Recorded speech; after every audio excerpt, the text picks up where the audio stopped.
Hi guys, कैसे हैं आप लोग। सो गाइस, वीडियो में हम डीएफ ब्लॉक एलिमेंट्स कर रहे हैं जेईई मेन पीवाईक्यू जो कि जनवरी अटेम्प्ट में आए थे 2023 के। सो इसके पहले भी काफी कुछ, मैं बाद के अप्रैल के भी काफी कुछ अपलोड कर चुका हूँ, प्लेलिस्ट क्रिएटेड है सब कुछ चैप्टर वाइज, तो जरूर प्लीज एक बार चेक करें। सो फिलहाल इसमें हम स्टार्ट करते हैं। The magnetic movement of a transition metal compound has been calculated to be 3.87 bm। The metal ion is, देखिए इस क्वेश्चन को वैसे तो ऑब्वियसली ये आपको पता ही होगा कि mu is equal to n into n plus two होता है, जहां पे एन आपके नंबर ऑफ अनपेयर्ड इलेक्ट्रॉन्स होते हैं। ठीक है, तो एक तो तरीका ये है कि आप इन सब का अनपेयर्ड इलेक्ट्रॉन्स देख के कैलकुलेट करो, थोड़ा कैलकुलेशन में टाइम लगेगा।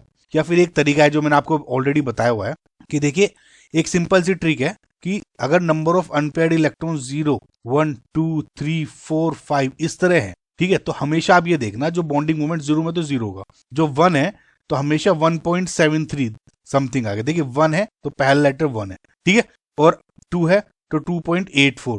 देखिए मैं बाद की वैल्यूज पे ज्यादा ध्यान नहीं दे रहा हूँ, यहाँ इस पे ध्यान दे रहा हूँ। कभी कभी देखिए एग्जाम में क्या होता है, आपको 2.84 के बजाय 2.78 दे दिया और उसमें बच्चे कंफ्यूज हो जाते हैं। ठीक है, तो आपको ऐसे केस में हमेशा नंबर ऑफ अनपेयर्ड इलेक्ट्रॉन्स 2 ही लेने हैं। ठीक है, ये इस चीज को आपको ध्यान रखना है। सो सिमिलरली अगर 3 अनपेयर्ड इलेक्ट्रॉन्स है तो 3.87, 4 है तो 4.90, 5 है तो 5.92। तो आप सब में देखेंगे तो अगर जैसे नंबर ऑफ अनपेयर्ड है तो यहाँ पे 1, ये 2, 3, 4, 5।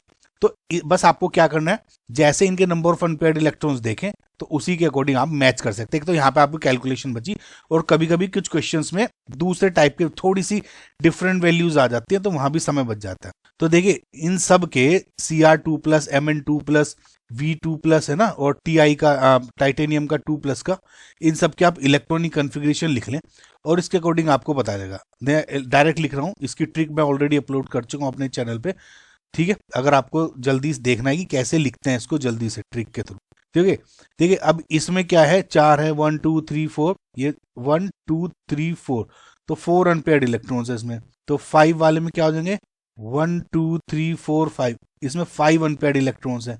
इसमें 1, 2, 3, 4, 1, 2, 3, इसमें 3 अनपेयर्ड इलेक्ट्रॉन्स है, और इसमें क्या है, सिर्फ 2 इलेक्ट्रॉन्स है अनपेयर्ड। दिख गया आपको, 3 है यहाँ पे अनपेयर्ड, 3.87 यहाँ पे मैच हो गया। अब देखिए यहाँ पे 3.87 के बजाय मैं अगर 3.80 लिख देता, कंफ्यूज करने के लिए बच्चों को, बच्चे क्या करते, कैलकुलेशन में रह जाते।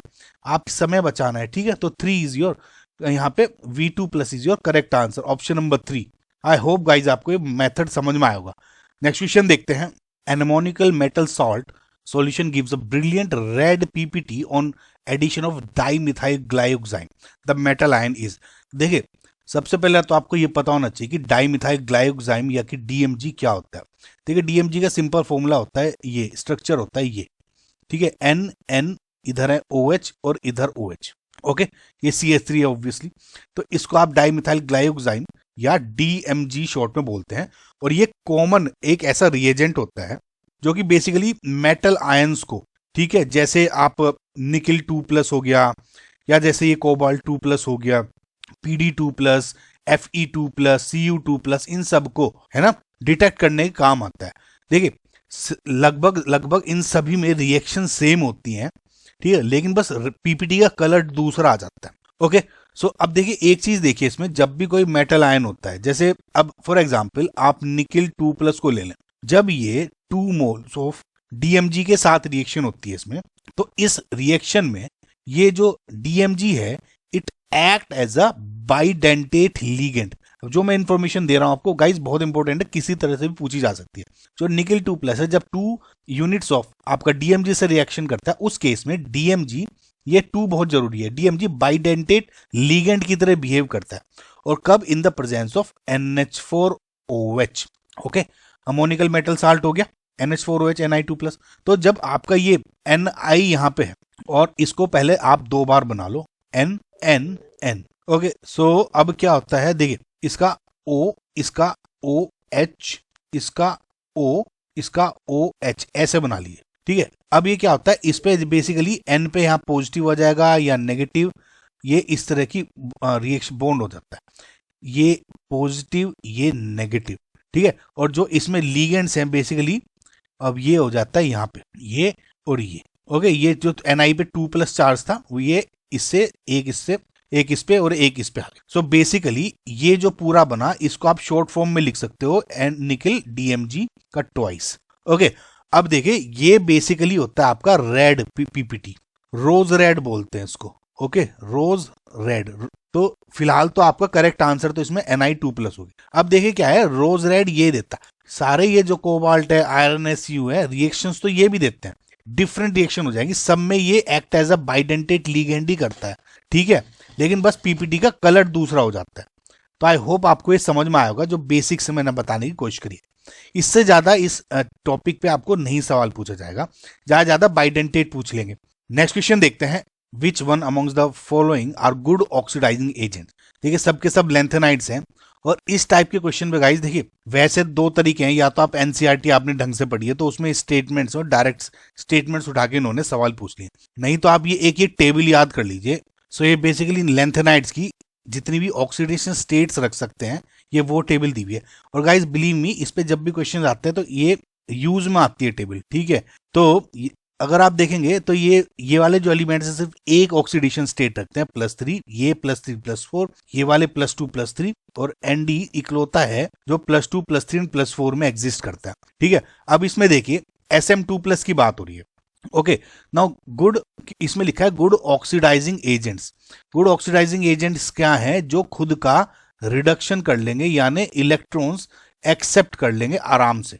ओके, सो अगर SM देखेंगे आप, 2+ की बात हो रही है, तो 2+ यहाँ पे मिनिमम पे है, अगर ये गेन कर लेगा तो प्लस में नहीं जाने वाला, ये एक इलेक्ट्रॉन आराम से लूज तो कर सकता है, ये गेन नहीं कर सकता, ठीक है। लेकिन यहाँ पे गुड ऑक्सीडाइजिंग एजेंट के लिए इसे इलेक्ट्रॉन किसी से लेना पड़ेगा, तो ये नहीं है। Ce2+ की बात देखें तो अगेन Ce2+ तो इसमें ज्यादा कुछ स्टेबल वाली नहीं है, ये स्टेबल से सब है ना, तो इसकी तो बात छोड़ ही दो आप। Ce4+, यहाँ Ce4+ यहाँ पे है, ये अब क्या कर सकता है, इससे ज्यादा इलेक्ट्रॉन नहीं दे सकता, लेस के एक +3 ऑक्सीडेशन में आ सकता है, इसकी बढ़िया टेंडेंसी है, मैक्सिमम ऑक्सीडेशन स्टेट में है, तो मैं कह सकता हूँ हाँ ये एक अच्छा ऑक्सीडाइजिंग एजेंट हो जाएगा।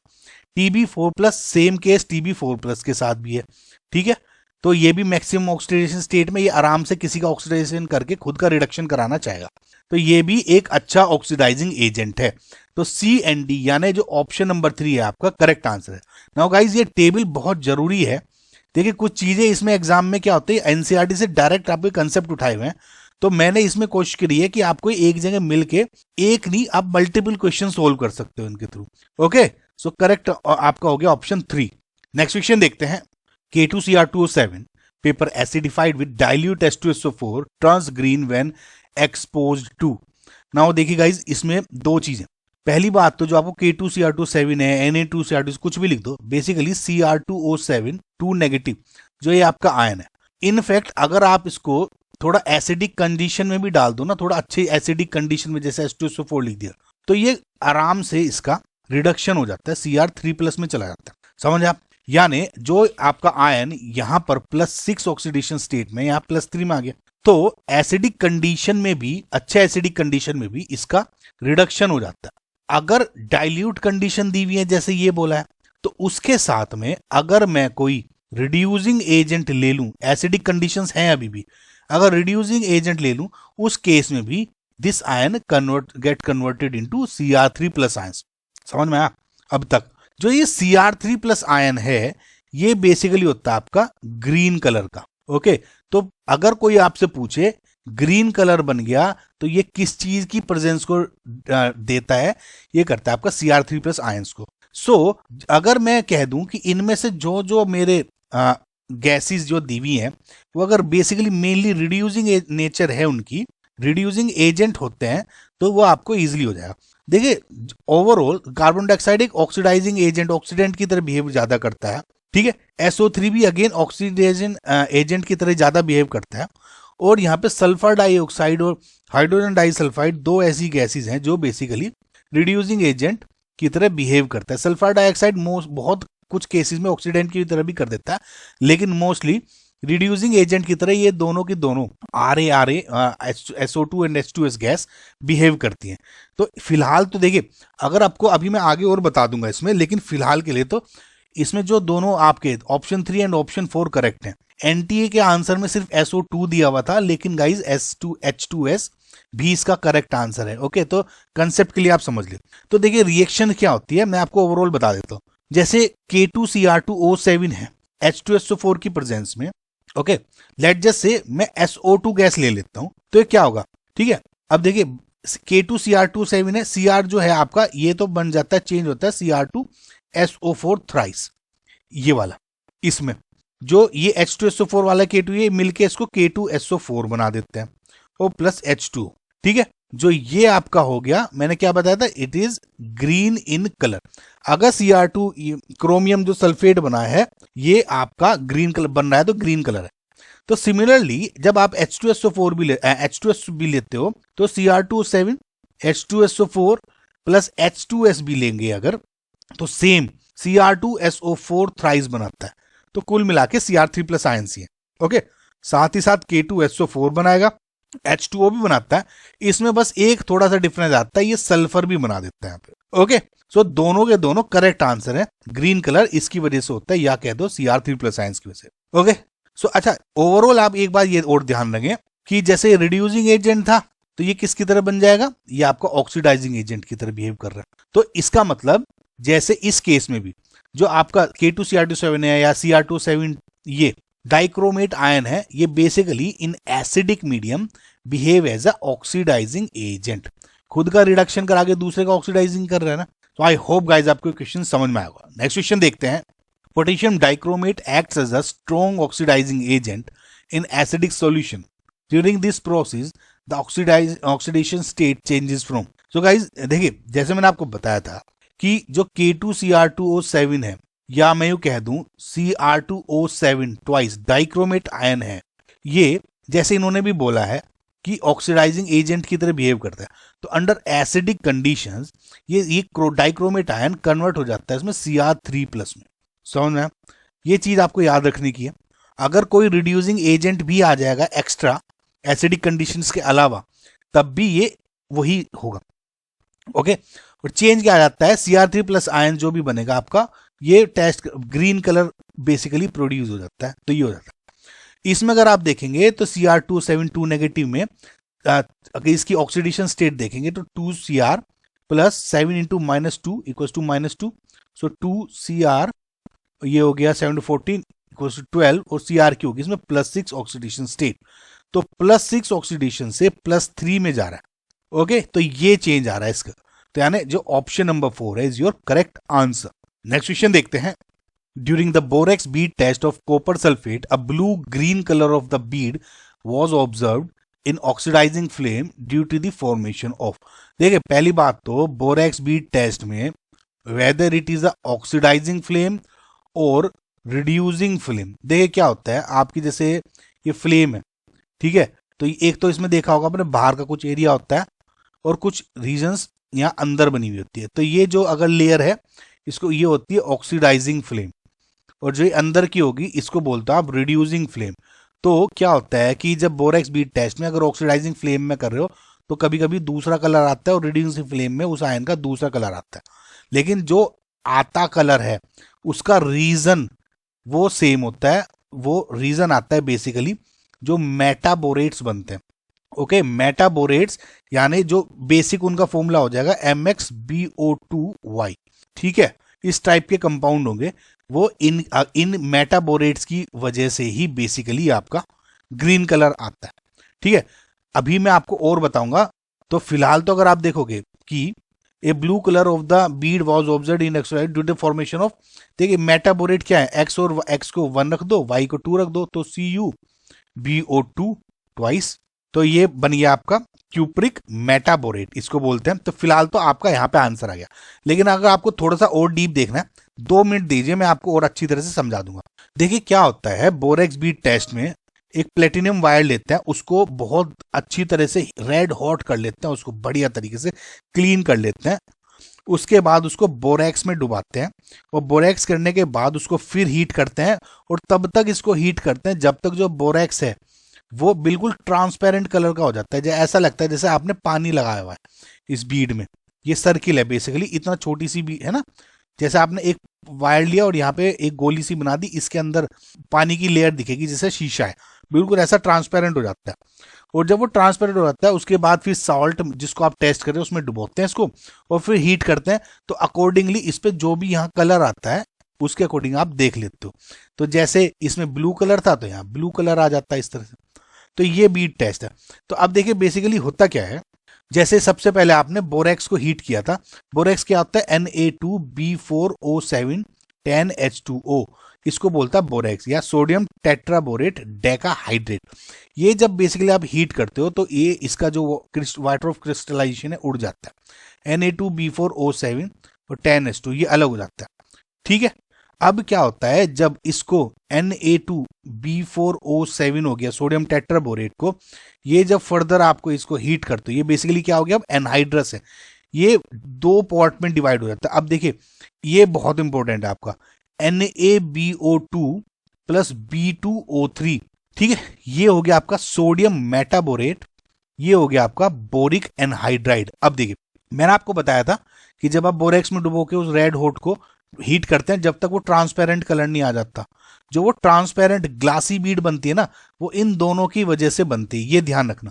ठीक है, अब लेकिन कलर कैसा आएगा, देखिए अब फॉर एग्जांपल इसमें कॉपर सल्फेट को ले रहे हो तो देखिए इसमें ऐसे लिख सकते हो, कॉपर सल्फेट हीट होके CuO प्लस SO3 में डिवाइड हो जाता है। अब जो ये CuO है, ठीक है, ये जो CuO है इस B2O3 के साथ रिएक्शन करता है बोरिक एनहाइड्राइड के साथ और आपका CuBO2 मेटाबोरेट बना देता है, और इसकी वजह से आपका जब बाद में जो है वो ब्लू कलर वो बन जाता है।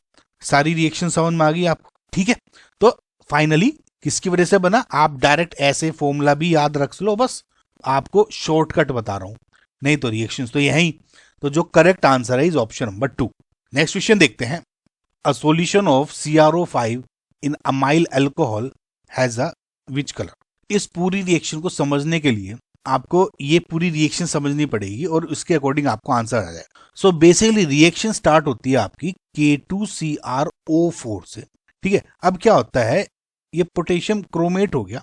अब जब इसकी आप एसिडिक कंडीशन में रिएक्शन हो रही है, एसिडिक कंडीशन में प्रेजेंट है, ठीक है, 2K2Cr2O7, ठीक है। अब देखिए एक चीज, अब यहां पे क्या होता है, ये बेसिकली है आपका ऑरेंज कलर का। अगर अब मैं इसकी देखिए एक रिएक्शन होती है कि जब हम इसकी रिएक्शन कराते हैं H2O2 के साथ, ठीक है, हाइड्रोजन पेरोक्साइड, और ये इसमें हाइड्रोजन पेरोक्साइड के साथ साथ आप इसमें एमाइल अल्कोहल भी डालते हैं, ठीक है, एमाइल अल्कोहल। अमाइल अल्कोहल का आपको स्ट्रक्चर बताता हूं, देखिए ये होता है, ये N अमाइल अल्कोहल हो गया बेसिकली 1 पेंटेनॉल, ठीक है। जब आप इसकी रिएक्शन कराते हैं H2O2 के साथ तो एमाइल अल्कोहल की प्रेजेंस में करते हैं और फाइनली आपका बन जाता है CrO5। CrO5 का स्ट्रक्चर बहुत इंपॉर्टेंट है, आपसे कभी भी पूछ लिया जा सकता है, वो ये होता है, ओके। अब देखिए क्या होता है, जो CrO5 है ये होता है ब्लू कलर का, लेकिन जो देखिए अब इसमें एक चीज देखिए, जैसे ही K2Cr2O7 हो रहा है, अभी यहाँ पे K2Cr2O7 प्रेजेंट था, अब मैं जब इसकी H2O2 के इसके अंदर H2O2 डालता हूं तो CrO5 बनना शुरू हो जाता है। इसमें कुछ सपोज ये K2Cr2O7 था, इसमें कुछ बनने शुरू हो गए आपके CrO5 मिलाते। अब क्या होता है, CrO5 is very dangerous, dangerous in the sense वो होता है एक्सप्लोजिव नेचर का होता है। तो in order to explosion, avoid explosion, इसमें एमाइल अल्कोहल डाला जाता है। अब एमाइल अल्कोहल क्या करता है कि जैसे जैसे K2Cr2O7 CrO5 में कन्वर्ट होता रहता है तो उन सब के बीच में एक लेयर बना देता है। नीचे तो आपका फॉर एग्जांपल K2Cr2O7 रह गया और ऊपर फॉर एग्जांपल आपका CrO5 हो गया, तो ये लेयर्ड स्ट्रक्चर बना देता है एमाइल अल्कोहल का, ये रीजन है। तो इसलिए अब क्या है कि ये सॉल्यूशन क्या हो गया, ये हो गया एमाइल अल्कोहल और ये हो गया CrO5 और ये पूरा कलर किसका बन कह देते हैं, ब्लू कलर का। Hence this question, I hope guys आपको ये समझ में आया होगा, बस थोड़ा सा ट्रिकी था, पता है तो पता है। तो option number 4 is your correct answer. Next question देखते हैं, during the qualitative analysis of SO3 negative using dilute H2SO4, SO2 gas is evolved which turns K2Cr2O7 solution acidified with dilute H2SO4 into। देखिए मैंने जैसा आपको बताया था वो इसमें थोड़ा सा और एडिशन भी कर देते हैं। देखिए जैसे Cr2O7 2 नेगेटिव डाइक्रोमेट आयन हो गया जो K2Cr27 वाला है, उसको जब एसिडिक कंडीशंस में डालते हो और प्लस कोई एसिडिक कंडीशन तो है ही, लेकिन उसके साथ साथ अगर आप थोड़ा कुछ रिड्यूसिंग एजेंट भी इंट्रोड्यूस करा देते हो, जैसे यहाँ एसिडिक कंडीशंस या कोई रिड्यूसिंग एजेंट भी इंट्रोड्यूस करा दोगे हो, तो इसका डाइक्रोमेट आयन का रिडक्शन हो जाता है टू Cr3+ आयंस। और जो ये Cr3+ आयंस है बेसिकली ये होता है ग्रीन कलर का। ठीक है, अब देखिए ऊपर वाली लाइन, सिमिलर जैसे ये डाइक्रोमेट का रिडक्शन हो गया आपका Cr3+ में हो गया, तो सिमिलरली जब आप SO3 2 नेगेटिव का जब आप क्वालिटेटिव एनालिसिस करते हो, फॉर एग्जांपल जैसे इसको ले लो Na2SO3, ओके, तो जब इसमें आप वार्म कोई डाइल्यूट H2SO4 एसिडिक कंडीशंस लेते हैं तो अगेन ये किस में कन्वर्ट हो जाता है। देखिए ये सल्फेट आपका सल्फाइड किस में कन्वर्ट हो जाएगा, SO3 2 नेगेटिव, एक तो हो जाएगा Na2SO4 और साथ ही साथ SO2, समझ में आपको, करेक्ट, साथ साथ वाटर। ठीक है, तो ये जरूर ध्यान रखना, SO3 2 नेगेटिव कन्वर्ट हुआ SO4 2 नेगेटिव और SO2 में साथ साथ, ये आपसे पूछा जा सकता है। तो जैसे आपको बताया था मैंने, SO2 जो गैस है वो रिड्यूसिंग एजेंट होती है just like H2S gas. Okay, तो इसी केस में जब आप इस SO2 गैस को क्रोमेट आयन के साथ, जैसे मैंने बताया ना, रिड्यूसिंग एजेंट भी इंट्रोड्यूस कर दो, तो SO2 ऐड कर दो, H2S ऐड कर दो, तो अल्टीमेटली ये Cr3+ में कन्वर्ट हो जाता है जो कि ग्रीन कलर का होता है। इसकी अल्टीमेटली जो रिएक्शंस फाइनल जो बन जाती हैं वो क्या हो जाएगी, K2Cr2O7 जब एसिडिक कंडीशंस देखते हो उसमें SO2 डाल दे रिड्यूसिंग एजेंट, तो क्या हो जाएगा, K2Cr27 कन्वर्ट हो गया K2SO4, ओके, Cr2O7 जो बेसिकली था कन्वर्ट हो गया आपका Cr3+ में, यानी Cr2SO4 thrice, Cr2SO4 thrice, chromium sulphate हो गया, ये बेसिकली ग्रीन कलर का होता है, या Cr3+ कह दो, प्लस साथ में H2। ठीक है, तो अल्टीमेटली ये रिएक्शंस होती है। तो फाइनल आपका आंसर क्या हो गया, देखिए यहां से सोल्व कर दो, यहां से सोल्व कर दो, ये कंसेप्ट याद होना चाहिए आपको। तो इसके अकॉर्डिंग जो ऑप्शन नंबर 1 है is your correct answer. Next question देखते हैं। When Cu2+ ion is treated with Ki, a white PPT-X appears in solution. The solution is titrated with sodium thiosulfate. The compound Y is formed, X and Y respectively. देखिए एक चीज देखिए, copper ion is treated with क्या है। देखिए इस concept पे अप्रैल में भी क्वेश्चन आया था 2023 जेई मेन में, तो इंपॉर्टेंट है। तो देखिए जब आप कॉपर के साथ आप हैलाइड की रिएक्शंस कराते हैं, एक बार देखिए, तो दो तरह के आपके मेजर आपके कंपाउंड्स बनते हैं, या तो CuX टाइप के या CuX2 के। ठीक है, ध्यान से सुनना गाइस, अभी Cu ये हो गया Cu2+ आयन, ये हो गया आपका Cu+ आयन। तो इसमें मेजरली क्या होता है, क्लोरीन, ब्रोमीन एंड आयोडीन होता है, ओके, और इसमें मेजरली आपका fluorine, chlorine and bromine halides होते हैं। बेसिकली X की वैल्यू बता रहा हूँ, इतना समझ में आया। ये तो हो गया आपका शॉर्ट, उसमें समझ लें। लेकिन देखिए अब रीजन क्या है, अब मैं आप बताता हूँ आपको कि ये जो I है ये इसी का ही क्यों बनाता है, CuX2 क्यों नहीं बनाता। देख क्या होता है कि जब भी आप Cu2+ आयन को I नेगेटिव से रिएक्शन कराते हैं तो कायदे से Cu(I2) बनना चाहिए। ठीक है, लेकिन Cu(I2) क्या है, ये बेसिकली डिकम्पोज हो जाता है। ओके, सो ये डिकम्पोज हो जाता है, बेसिकली अनस्टेबल होता है। इस वजह से क्या होता है, फर्दर ये अगर Cu2+ आयन नेगेटिव में आप कर रहे हो तो मैं ये कह देता हूं कि ये इसका Cu2I2+ I2 में बन जाता है, ये इसके रिएक्शन के बाद ये बनता है और फर्दर ये इसमें भी टूट सकता है। ये डायरेक्ट ये रिएक्शन लिख लो आप, चाहे यहाँ इसको डिकम्पोज करके आपने कह दिया ये अनस्टेबल है, लेकिन ये फर्दर Cu2I2+ I2 गैस में बन जाता है। जो ये C2I2 है ये बेसिकली व्हाइट PPT होता है, समझ में आ गया। ठीक है, अब देखिए Cu2+ ion is treated with Ki, यहाँ Ki लिख लो, a white PPT-X appears in solution. अब Cu2+ I नेगेटिव के साथ रिएक्शन करके Cu2I2 ही बनाता है प्लस I2। तो इसमें देख लो C2I2 कौन सा, ये या ये, तो एक तो ये कट गया और ये भी कट गया आपका, अब ये दोनों है। अब इसमें देखना है आपको। ठीक है, अब क्या होता है, देखिए जब आपका ये जो I2 गैस रिलीज हुई है ना, ये जब आयोडीन गैस आप थायोसल्फेट के साथ रिएक्शन होती है SO3 H2O3 2 नेगेटिव, ये आपका कन्वर्ट हो जाता है टेट्राथायोनेट में, यानी S4O6 2 नेगेटिव माइनस। जो बेसिकली क्या होता है, ये जीरो में है, ये माइनस में है, इसका तो हो गया रिडक्शन, और इसमें सल्फर का क्या हो गया, ऑक्सीडेशन। ओके गाइज, समझ में आपको, ये हो गया आपका। तो इसमें S4O6 2 नेगेटिव बना है, यानी ये वाला। तो option number 4 is your correct answer. Next question देखते हैं। The correct order of basicity of oxides of vanadium is. देखिए ये गाइज, ये क्वेश्चन डायरेक्ट आपका एनसीईआरटी से अगेन यही उठाया हुआ है, लाइन उठाई हुई है सिंपल। देखिए इसमें बेसिकली आपको मैं एक छोटा सा आपको और एडिशनल इंफॉर्मेशन दे देता हूं, ताकि आपको इससे रिलेटेड भी क्वेश्चन का भी दिक्कत ना हो। देखिए V2O3, V2O4, V2O5, इसमें एक चीज ध्यान रखें कि देखिए V2O3, V2O4, V2O5 from left to right, जो इसका बेसिसिटी का कैरेक्टर है वो डिक्रीज हो रहा है, यानी जो V2O3 है is most basic out of these. इसके बाद ये थोड़ा सा कम बेसिक होता है, लेस बेसिक देन V2O3। और जो V2O5 है ये बेसिकली एम्फोटेरिक नेचर का होता है। एम्फोटेरिक मतलब ये बेसिक तरह से बिहेव कर सकता है, और एसिडिटी भी, एसिडिक कंपाउंड की तरह भी, मतलब एल्कलीज से भी रिएक्शन कर सकता है, एसिड से भी। ओके, सो क्या कह सकते हो कि ये वाला आपका ऑर्डर हो गया, V2O3, V2O4, V2O5। सो जो आपका ऑप्शन नंबर 4 है is your correct answer. Next question देखते हैं। Highest oxidation state of Mn is exhibited by Mn2O7। ठीक है, the correct statements about Mn2O7 are.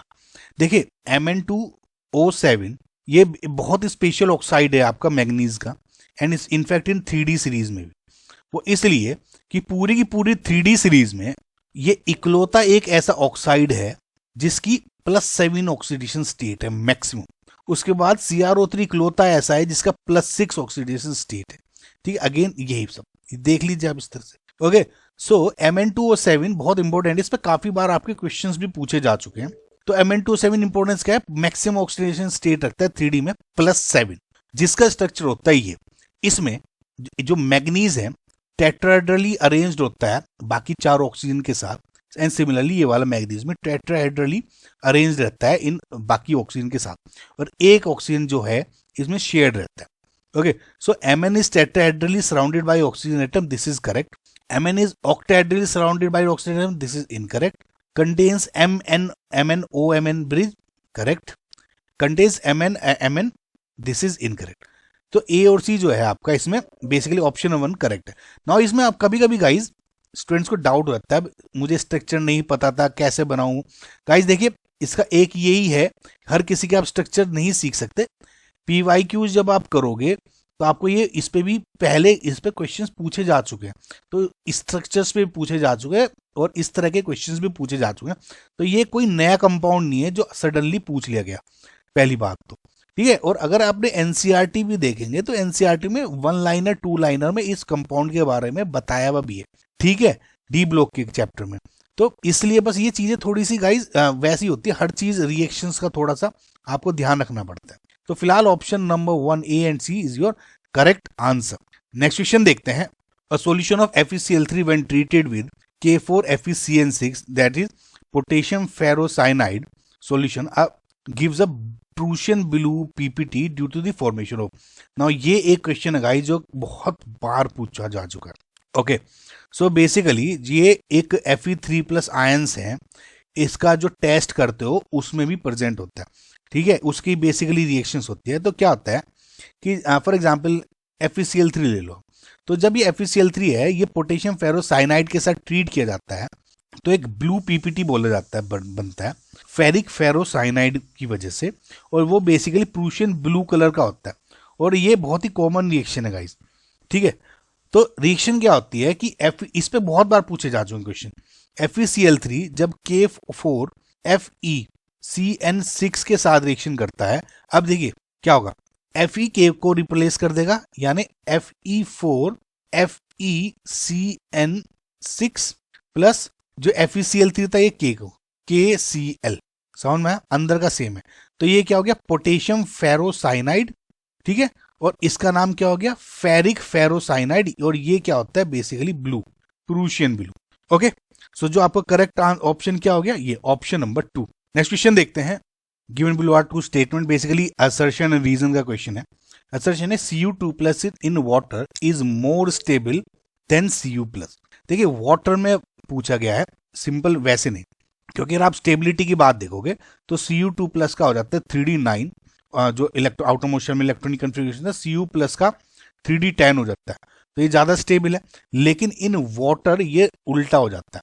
होता क्या है, देखिए सबसे पहले तो इसके देखिए पहले ये क्या है, फिलहाल तो correct statement Cu2+ is in water is more stable than Cu+। इसके देखिए दो तरह से आप समझ सकते हो।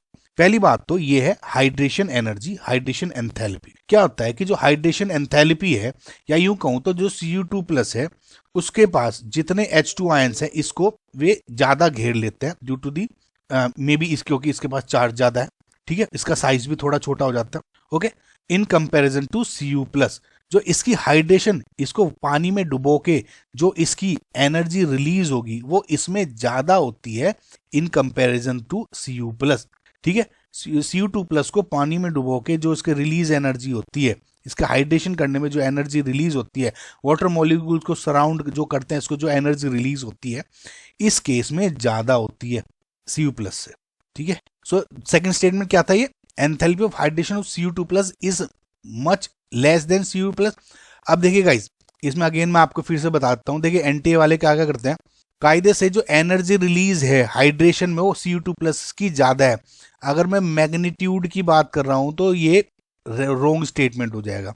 लेकिन अगर मैं साइन को लेके कह रहा हूं कि ये 0 है, ये -2 हो रही है Cu+ के केस में, और ये Cu2+ के केस में -10 है, तो ये लेस है, उस केस में उन्होंने आंसर कह दिया है कि both A R correct and R is the correct explanation of ए।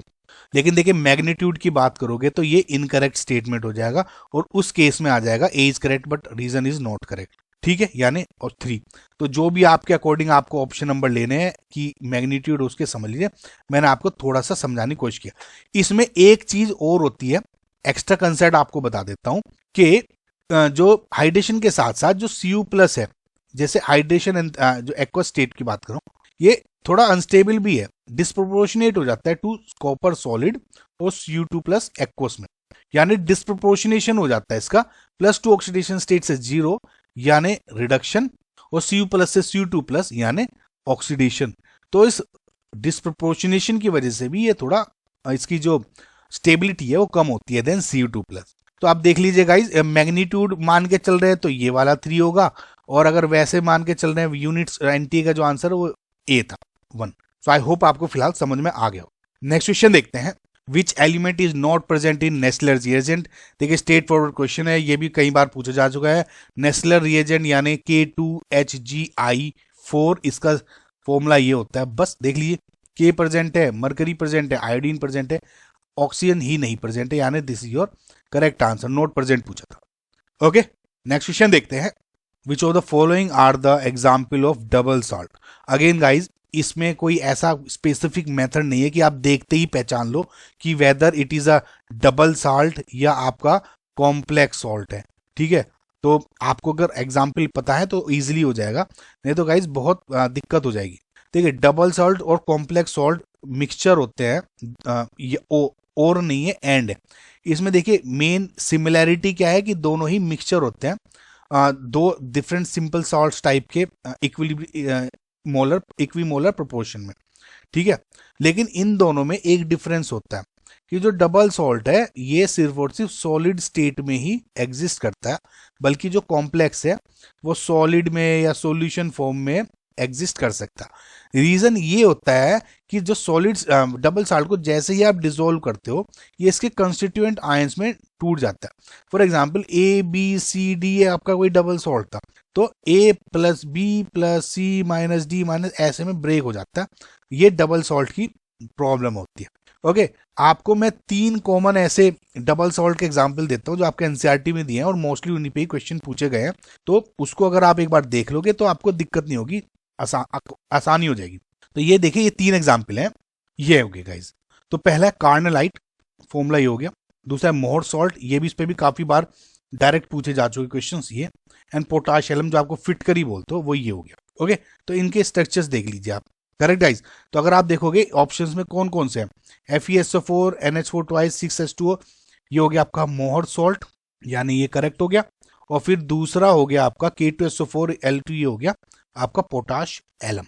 इन्हीं पे ही गाइज 2-3 ही है, मैंने बहुत छाना, आपके एनसीईआरटी में यही है प्रेजेंट है। ठीक है, तो A एंड C, इसका मतलब जो ऑप्शन नंबर 2 है is your correct answer. So I hope guys आपको जो ये वीडियो है, ये क्वेश्चन है, पसंद आए होंगे, समझ में आएगा कुछ। बहुत चीज़ें गाइज इसमें रटने की होती हैं और कभी कभी कुछ चीज़ें मैं कोशिश करता हूँ आप किस तरह से समझ में आ जाए ताकि आपको ये रटने की जरूरत ना पड़े। लेकिन गाइज कुछ चीज़ें ऐसी हैं जो रट के है या ट्रिक रट के थोड़ा सा हेल्प मिल ही जाती है एग्जाम में। ठीक है, सो लाइक शेयर सब्सक्राइब करें प्लीज़ गाइज अगर आपने अब तक नहीं किया। Thank you, bye.